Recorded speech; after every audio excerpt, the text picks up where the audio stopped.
और फिर से रुक करते भोपाल का। बीजेपी प्रत्याशियों ने नामांकन दाखिल कर दिया है। राज्यसभा चुनाव का ये रण है। रजनीश अग्रवाल और तरुण चुग दोनों ने ही अपना पर्चा भर दिया है। मुख्यमंत्री डॉक्टर मोहन यादव इस दौरान मौजूद रहे। बीजेपी प्रदेश अध्यक्ष हेमंत खंडेलवाल, तमाम बीजेपी नेताओं की मौजूदगी में राज्यसभा के दोनों प्रत्याशी रजनीश अग्रवाल और तरुण चुग ने अपना नामांकन आज दाखिल कर दिया है। और एग्जीक्यूटिव एडिटर मनोज सैनी जी हमारे साथ इस वक्त जुड़ गए हैं, सीधे उनका रुख करते हैं। जी मनोज जी, तस्वीरें दोनों ने नामांकन दाखिल कर दिया। हेलो जी जी जी जी, देखिए तस्वीरें दिखाते हैं। नामांकन दाखिल कर दिया है मध्य प्रदेश के मुख्यमंत्री डॉक्टर मोहन यादव को। तस्वीरें आप देखिए, तरुण चुग भी यहाँ नजर आए हैं। और ये देखिए तस्वीरें, बड़ी दिलचस्प तस्वीरें हैं। ये सीधी तस्वीरें आप देख सकते हैं बत्त न्यूज पर। मुख्यमंत्री डॉक्टर मोहन यादव, हेमंत खंडेलवाल जी, तरुण चुग जी नामांकन दाखिल किया। पूरा नेतृत्व भारतीय जनता पार्टी का यहाँ नजर आ रहा है। और अब नामांकन दाखिल करके बाहर आते हुए सभी नेता, रजनीश अग्रवाल जी, तरुण चुग जी, भारतीय जनता पार्टी के सभी जूनियर सीनियर लीडर सभी यहाँ दिख रहे हैं। कार्यकर्ताओं को अवसर मिला है, बहुत बहुत बधाई। केंद्रीय नेतृत्व का, प्रदेश पीढ़ी में क्या कहेंगे, आज कितनी खुशी का विषय है? आज एक ऐसे कार्यकर्ता जो जमीनी स्तर पर संगठन को मजबूत करने का काम करने वाले हैं, चाहे तरुण चुग जी हों या रजनीश जी हों, दोनों को केंद्रीय नेतृत्व ने, प्रदेश नेतृत्व ने जो अवसर दिया है, इसलिए बहुत बधाई, शुभकामनाएं और केंद्रीय और प्रदेश नेतृत्व का आभार। चलिए, तो आप तस्वीरें देख सकते हैं, कैलाश जी यहाँ हैं और तमाम सारे लीडर यहाँ दिखाई दे रहे हैं।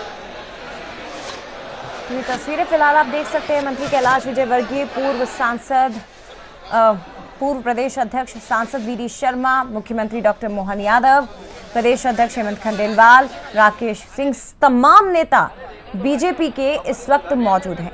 और लगातार ये कहा जाता रहा कि ये बीजेपी में ही संभव है। बता दें आपको, तरुण चुग जिन्होंने युवा राजनीति से अपने करियर की शुरुआत की और धीरे धीरे संगठन में बड़े और महत्वपूर्ण पदों पर पहुंचे, लगातार पार्टी का विश्वास उनके प्रति बढ़ता गया। तो देखिए, पंजाब बीजेपी युवा मोर्चा के प्रदेश अध्यक्ष वो रहे, राष्ट्रीय कार्यकारिणी सदस्य वो रहे, राज्य महासचिव युवा मोर्चा वो रहे। उसके बाद युवाओं को जोड़ने के लिए युवा चेतना यात्रा का भी नेतृत्व उन्होंने किया, जो 2100 किलोमीटर लंबी यात्रा थी। बीजेपी संगठन में प्रमुख पद उन्हें लगातार मिलते रहे और ये बताता है कि पार्टी उन पर कितना विश्वास करती है। मनोज जी हमारे साथ लगातार जुड़े हुए हैं। मनोज जी, बहुत दिलचस्प तस्वीर। और देखिए, एक कार्यकर्ता जो आज राज्यसभा के लिए नामांकन दाखिल करने जा रहे हैं, कर दिया है, जिसमें तमाम दिग्गज बीजेपी के मौजूद हैं। कोई नाराजगी नहीं, दूसरी पार्टियों की तरह कोई तस्वीर यहां पर वैसी दिखाई नहीं दे रही है। निश्चित रूप से देखिए, आप जो बातें कह रही बहुत ज्यादा मैं सुन नहीं पा रहा हूं, क्योंकि यहाँ आवाज कम मिल पाती है विधानसभा परिसर के भीतर। लेकिन नामांकन दाखिल कर दिया है तरुण चुग ने, नामांकन दाखिल कर दिया है इस समय रजनीश अग्रवाल ने, और तमाम सारे लीडर आज भी बहुत यहाँ पहुंचे हैं जो जमीन से जुड़े रहे। दोनों का नामांकन दाखिल हो गया है। विधायक जी, किस तरह का भाव मन में आ रहा है, क्योंकि कार्यकर्ताओं को मौका दिया है बीजेपी ने? कार्यकर्ताओं में बहुत उत्साह है और भारतीय जनता पार्टी कार्यकर्ताओं पर आधारित पार्टी, और एक सामान्य कार्यकर्ता को पार्टी ने अवसर देकर जो विश्वास व्यक्त किया है, इससे प्रदेश भर के कार्यकर्ताओं में उत्साह है। आप क्या कहेंगे? तरुण चुग तो आते रहे हैं महाकाल की नगरी। तरुण चुग जी हमारे वरिष्ठ नेता है, राष्ट्रीय नेता है और मध्य प्रदेश की धरा पर, और हमारा सौभाग्य है कि आज हम उनके प्रस्तावक बने और उनको बहुत बहुत बधाई। और भाई रजनीश अग्रवाल जी के साथ तो मुझे प्रदेश पदाधिकारी के रूप में काम करने का अवसर मिला। रजनीश भाई की निर्णय से प्रदेश के अनेकों कार्यकर्ता बहुत प्रसन्न है। आप किसके प्रस्तावक बने हैं? मैं चुग साहब का। हाँ, वो हमारे मेहमान है, अतिथि हमारे। अनिल कालूहेड़ा जी हैं, उज्जैन के विधायक हैं और प्रस्तावक हैं। अनिल, आप भी सर किसी के प्रस्तावक हैं? मैं भी चुग साहब का प्रस्तावक हूँ। पार्टी ने अलग अलग लोगों को निर्धारित किया था, तो प्रस्तावक तो चुग साहब के हैं, लेकिन प्रसन्नता दोनों के लिए। प्रस्ताव तो सभी का है, पूरी भारतीय जनता पार्टी का, राज्यसभा के दोनों कैंडिडेट के लिए। और प्रस्ताव के प्रस्तावक दो विधायक नहीं, बल्कि दोनों जो प्रत्याशी हैं उनके अलग अलग विधायकों को बनाया गया। और इस वक्त मुख्यमंत्री कुछ कह रहे हैं, तरुण चुग कुछ बात कर रहे हैं, तो मैं आपको सीधे लिए चलता हूँ। तो तस्वीरें आप देख रहे हैं, ये बीजेपी के तमाम नेता पहुंचे हुए हैं। आज बड़ा दिन है पार्टी के लिए भी। देखिए आप तरुण चुघ को आप देख सकते हैं जो मुख्यमंत्री के गले लगकर यहाँ पर देखिए केंद्रीय नेतृत्व, प्रदेश नेतृत्व का धन्यवाद देते नजर आ रहे हैं।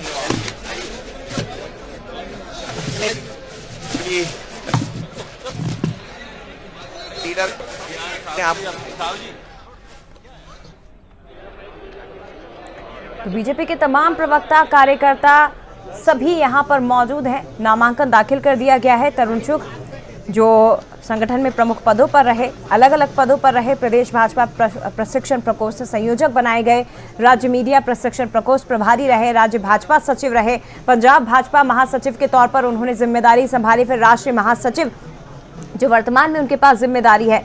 अलग अलग राज्यों में भी उन्होंने कई महत्वपूर्ण जिम्मेदारियों को संभाला है और उतनी ही ईमानदारी और उतनी ही मेहनत के साथ उन्होंने उस काम को पूरा किया है। जम्मू कश्मीर के प्रभारी के तौर पर वो रहे, लद्दाख प्रभारी के तौर पर जिम्मेदारी संभाली, तेलंगाना प्रभारी के तौर पर जिम्मेदारी संभाली, फिर अंडमान निकोबार के प्रभारी बने, दिल्ली भाजपा से प्रभारी के तौर पर जिम्मेदारी वो संभालते रहे हैं। तो चुनावी रणनीति, बूथ प्रबंधन, संगठन विस्तार में हमेशा ही अहम भूमिका निभाई। पंजाब से आते हैं ये तरुण चुघ, जिन्हें राज्यसभा के लिए उनका चयन कई कारणों से बहुत महत्वपूर्ण माना जाता है। देखिए, संगठन को महत्व देने के संकेत के साथ साथ ये भी माना जा रहा है कि तरुण चुघ को, क्योंकि वो पंजाब से आते हैं, उन्हें राज्यसभा भेजना पंजाब और उत्तर भारत में राजनीतिक संतुलन की जिम्मेदारी के तौर पर भी देखा जा रहा है। आने वाले वक्त में पंजाब में भी चुनाव हो रहे हैं, तो इससे भी आप इससे जोड़कर देख सकते हैं। रजनीश अग्रवाल जो मध्य प्रदेश बीजेपी में पार्टी के कई पदों पर रहे, लंबे समय से एक कार्यकर्ता के तौर पर उन्होंने काम किया है। फिलहाल वर्तमान में प्रदेश मंत्री की भूमिका में थे, ये जिम्मेदारी वो निभा रहे थे, लेकिन अचानक से बीजेपी ने एक सरप्राइज दिया और अब ये कार्यकर्ता बीजेपी के राज्यसभा जाने की तैयारी में है।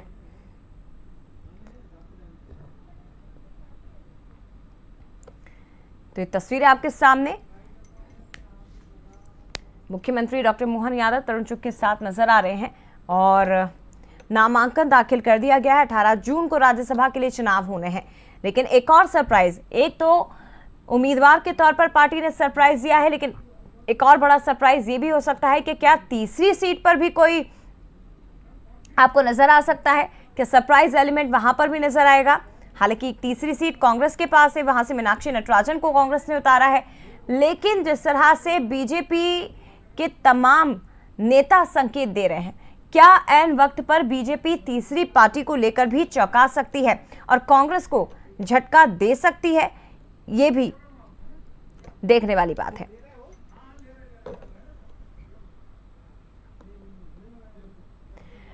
और मनोज जी लगातार हमारे साथ जुड़े हुए हैं। मनोज जी, पार्टी के लिए काम करने वाले एक समर्पित कार्यकर्ता, चाहे आप तरुण चुघ की बात कर लीजिए, चाहे आप रजनीश अग्रवाल की बात कर लीजिए।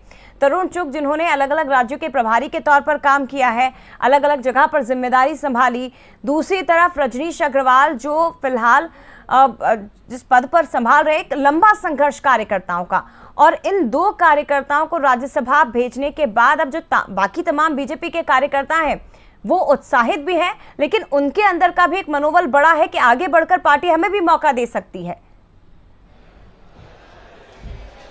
देखिए जया, आप और हम लगातार भारतीय जनता पार्टी को लेकर बात करते रहे हैं और कई बार ऐसे मौके आते हैं जब भारतीय जनता पार्टी अपने कार्यकर्ताओं में उत्साह भरने में कामयाब रहती है।